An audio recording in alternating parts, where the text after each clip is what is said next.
আজ তোমাদের সঙ্গে একটা মজার জিনিস শেয়ার করব। আমি যখন ঘর গোছাচ্ছিলাম তখন আমার চোখে এইগুলো পড়ে। প্রত্যেকটা তালের আঠি দিয়ে গজ বেরিয়ে গেছে।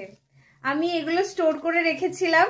যখন তালের আঠি দিয়ে যখন আমি ভিডিও বানাচ্ছিলাম প্রচুর ভাইরাল যাচ্ছিল, তোমরা প্রচুর ভালোবাসা দিয়েছো, তার জন্য আমি তালের আঠি অনেক জমিয়ে রেখেছি যে এগুলো দিয়ে আমি ফেস বানাবো পরে। তালের আঠি দিয়ে এত বড় বড় গজ বেরিয়েছে, এত বড় বড়।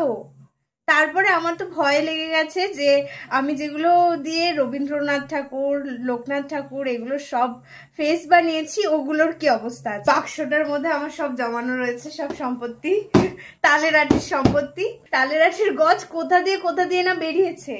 সামনে দিয়ে দেখো কেমন লাগছে। এগুলো সব আমি জমিয়ে রেখেছি।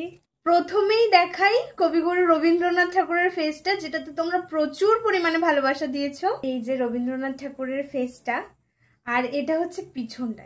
পিছন দিক দিয়ে গজ বেরিয়েছে, মানা যায়। এই যে পিছন দিক দিয়ে, তাও এটা ছোট আছে, এটা ছোট, আরো এর থেকেও বড় বড় আছে। লোকনাথ ঠাকুরেরও এই যে পিছন দিক দিয়ে গজ বেরিয়ে গেছে। ভাগ্যিস সামনে থেকে বেরায়নি। সামনে থেকে যদি নাক থেকে বেরিয়ে যেত কি হতো, যদি কপাল থেকে বেরিয়ে যেত কি হতো। শিব ঠাকুর এই যে পিছন দিক থেকে গজ বেরিয়ে গেছে।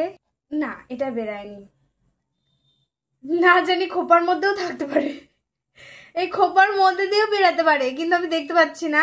এটা যদি দেখতে যাই নষ্ট হয়ে যাবে। না, দাড়ির নিচে আছে, এই যে দাড়ির ফাঁকে আছে, দেখা যাচ্ছে না, খুবই ছোট। আর একটা আছে, এটা তোমাদের সাথে শেয়ার করিনি, অনেক নেগেটিভ কমেন্ট আসছে ওর জন্য। দেখো এটাতেও কত বড়। আমরা সম্ভবত সেটাই জানি যে মাটিতে যদি আমরা তালের আঠি ফেলে রাখি তো গজ বেরায়।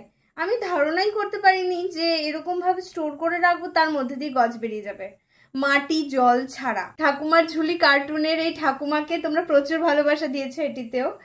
আর ঠাকুমার এই খোপারে নিচ দিয়ে বেরাচ্ছে প্রত্যেকটা আঠি দিয়ে বড় বড় গজ। আমার ভাই বলছিল দিদি এগুলো দিবে, আমি তালের শাঁস কেটে খাবো।